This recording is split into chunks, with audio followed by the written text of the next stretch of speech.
Yo sé que este vídeo quizá no es para todo el mundo, pero ten en cuenta que estoy hablando de la pieza de contenido quizá más importante que existe sobre e-commerce en Internet hoy en día. Y son las cartas de Jeff Bezos a los accionistas de Amazon. Y estas son 15 lecciones que creo que son las más importantes porque aplicadas a mis empresas son las que me han hecho facturar quizá lo que estoy facturando hoy en día. Y son quizá las 15 lecciones más raras de escuchar o más difíciles de encontrar. Gasta menos en lo que no importa. Esto es obvio, aparentemente, pero te voy a poner un ejemplo. Me acuerdo que gasté un dineral en decorar la oficina, la iluminación, los muebles, etc. Quería hacer en los almacenes de España, poner un cristal gigante para desde las oficinas ver los almacenes, ¿no? Esto hubiera sido otro gasto enorme, quizá otros 50.000 euros. Y esto tuvo dos problemas graves para mis empresas. Uno, el gastar en cosas que no importan tiene un primer problema, que es el gasto en sí. Gastas.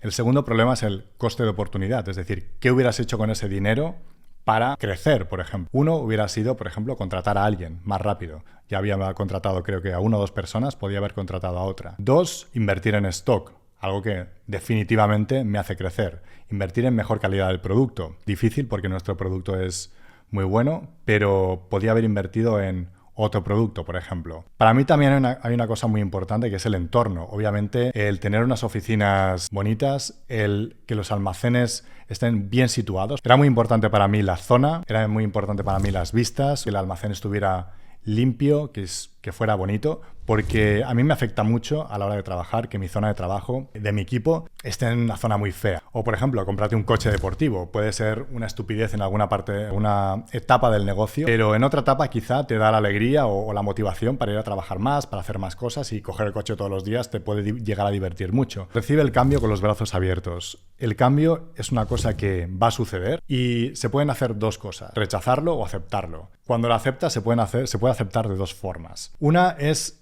saber que va a aparecer el cambio y decir, vale, pues está esta nueva plataforma y tengo que crear contenido para esta nueva plataforma o lo que sea, por ejemplo, un ejemplo práctico de una empresa, y hacerlo, ¿no? Simplemente porque el cambio está ahí, lo aceptas, no te resistes al cambio y lo aceptas. Pero otra forma también y muy diferente de aceptar el cambio es aprovechar el cambio. Es decir, no solo aceptarlo, sino aprovechar estos cambios y cuando ocurren para sacarle ventaja a tu empresa respecto a la competencia. Por ejemplo, cada cambio requiere una adaptación y yo por experiencia he visto que las empresas, cuanto más grandes son, especialmente, son más lentas para adaptarse a los cambios, son más lentas para crear contenido en nuevas plataformas. Cuando hay un cambio, se abre oportunidad casi siempre y tienes que aprovecharla al máximo. No solo recibirlo, sino aprovecharla al máximo. Largo plazo. Pensar a largo plazo es una de las cosas que más te harán crecer. El 99%, me estoy inventando un poco la estadística, pero ten en cuenta que puede que el 99% de este planeta, de la población de este planeta, piensa a corto plazo. Solo por el hecho de pensar más a largo plazo que los demás, ya te estás poniendo muchos niveles por encima de los demás, como persona y como empresa. La gente quiere recompensas rápidas, la gente se pone objetivos muy a corto plazo, la gente quiere recibir una recompensa económica, por ejemplo, un salario o una indemnización o un dividendo lo antes posible por el trabajo hecho y es incapaz de pensar en consecuencias no de primer orden, sino de segundo, tercer orden. Es decir, haces una acción y no recibes una recompensa inmediata, sino que la recibes después de 2 o 3 más acciones. O sea, los resultados de este año están viniendo de acciones que yo hice el año pasado, el otro y el otro en mis negocios. Las campañas de marketing que hicieron que se conociera la marca, que se creara un pool de retargeting para yo hacer publicidad a esa gente.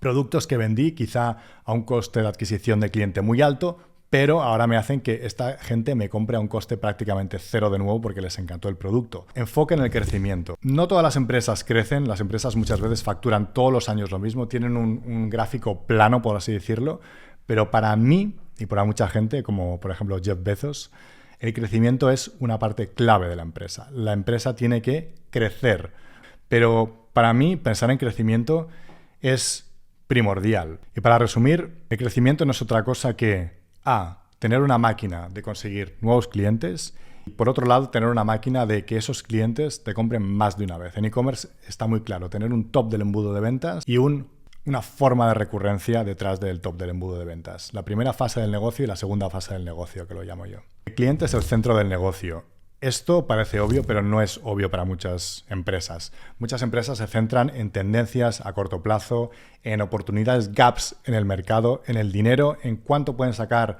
de una oportunidad que se abre en el mercado en un momento determinado, pero no se centran en quién es tu cliente, qué le pasa a tu cliente, qué quiere, cuáles son sus puntos de dolor, qué quieren de tus productos y centrarte realmente en ellos. Cuando tu negocio gira en torno al cliente, no en una oportunidad aleatoria del mercado, es cuando puedes crecer realmente. El cliente es el que te va a dar de comer, el que va a recomendar tu negocio, el que va a gastar no solo la primera vez, sino más de una vez en tu negocio. Por lo tanto, cuando te centras en él, cuando tu negocio gira en torno a un tipo de cliente, a un target y a satisfacer cada vez más sus necesidades, en ser una empresa de referencia, una marca de referencia para ellos, más crece el negocio. Simplifica procesos.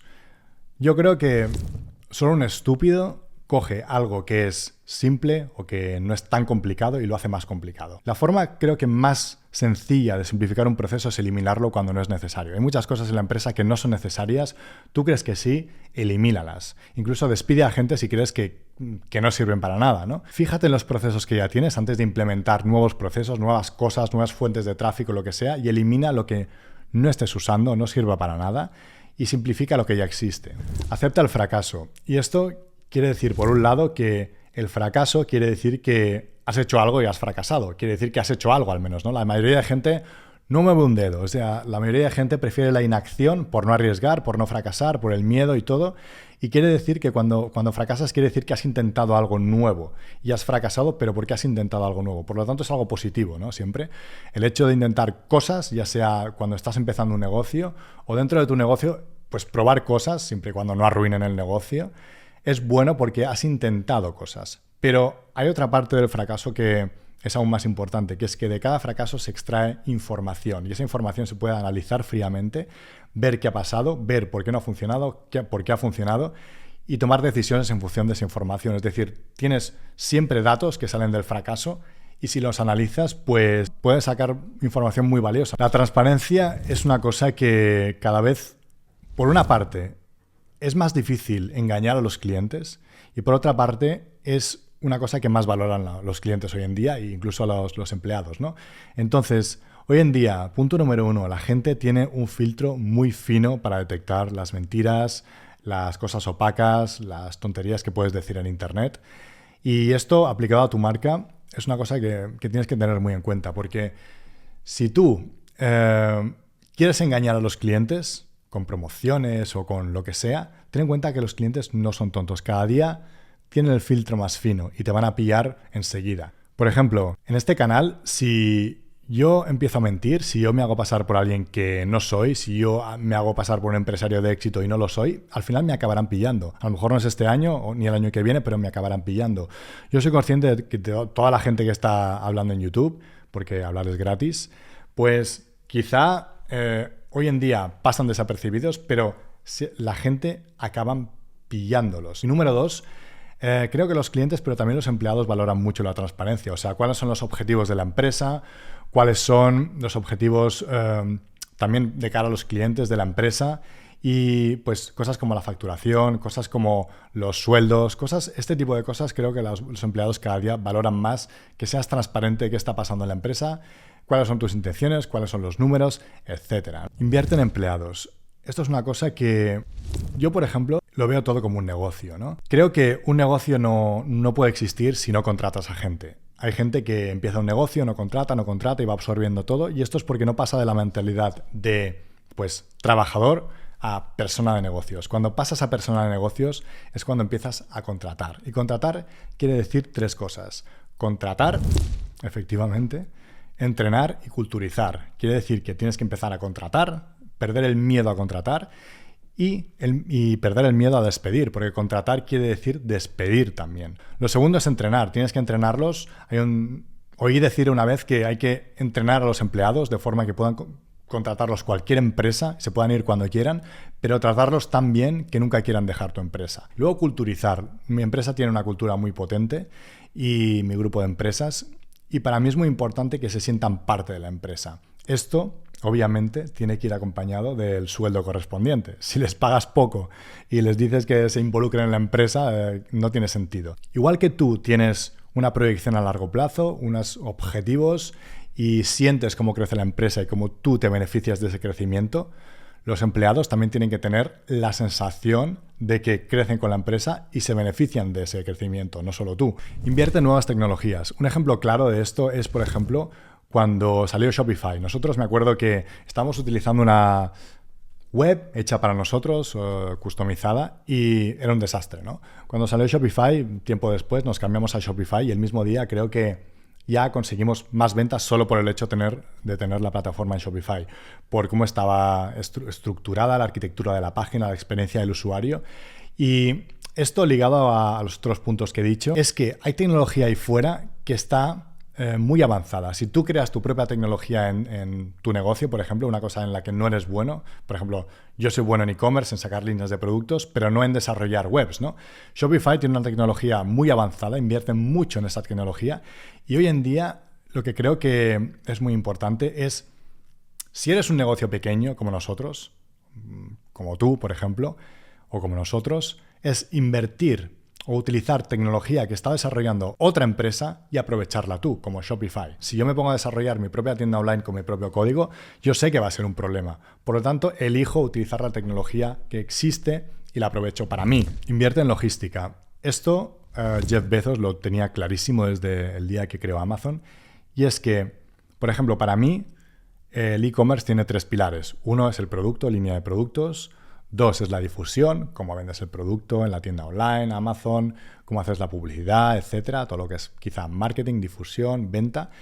Y el tercer pilar es la logística, es decir, cómo haces tú el almacenaje, el empaquetado, cómo envías el producto, cómo gestionas los envíos, cómo gestionas la experiencia del cliente una vez te ha comprado el producto, cómo gestionas si el cliente tiene que devolver el producto, etcétera, ¿no? Nosotros hemos creado pues, procesos, hemos creado un sistema para que los clientes reciban mejor el producto, más rápido, poder atenderles mejor cuando quieren cambiar producto, etc. Y para mí aprovechar esta parte del negocio ha sido crucial. Y esto Amazon lo sabe bien, o sea, desde el día 1 Jeff Bezos sabe que el e-commerce se basa en mejores envíos, más rápidos, mejor servicio al cliente, mejor servicio de devolución, etc. La escalabilidad de las ideas es una cosa muy importante porque muchas veces, tanto tú como dueño del negocio o dueña, como tus empleados, como socios quizá, van a tener ideas de negocio o de líneas de productos o ideas de negocios dentro del negocio. Y es muy importante pensar automáticamente si esas ideas son escalables. Si son escalables, quizás es buena idea. Si no es escalable, si es una cosa que te puede hacer ganar dinero a corto plazo, pero a largo plazo no, si es una cosa que no se puede optimizar, si es una cosa que no se puede hacer a escala, es una cosa que quizá no es tan buena idea, ¿no? Poniendo el ejemplo del e-commerce, es un ejemplo claro de escalabilidad, ¿no? Cuando tú, por ejemplo, un ejemplo típico y un ejemplo que me ha pasado a mí es que en nuestras empresas teníamos demasiadas líneas de producto. Esto hacía que invirtiéramos en demasiados productos, tuviéramos demasiado gasto en stock y no pudiéramos pedir más productos que son los más importantes para nosotros, en los que nos especializamos, los que nos hacen crecer, los que nos hacen tener más, podrían hacernos tener más clientes, y esto nos capó la escalabilidad. Espero que haya quedado este punto claro porque es muy importante para mí y es uno de los puntos que ha hecho que pase, ¿no?, a otro nivel de facturación en mis empresas. Experimentación. Esto es también un punto muy importante para mí porque creo que es importante pensar, uno, como alguien creativo, como alguien con intuición, es decir, utilizar la intuición en los negocios, el olfato, por así decirlo, y la creatividad, pero por otro lado pensar también con un approach un poco científico, es decir, ver las cosas como una hipótesis, contrastar la hipótesis y ver si funciona o no.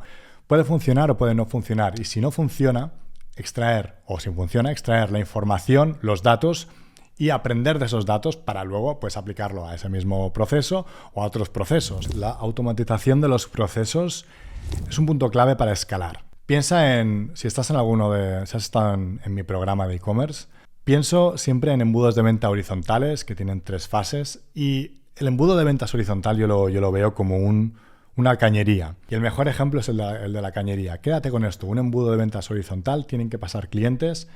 1. Nuevos clientes, es decir, top del embudo de ventas, si tienes atascado esto, tienes que pensar cómo puedo hacer que más gente me conozca más rápido. 2, que hagan una primera compra.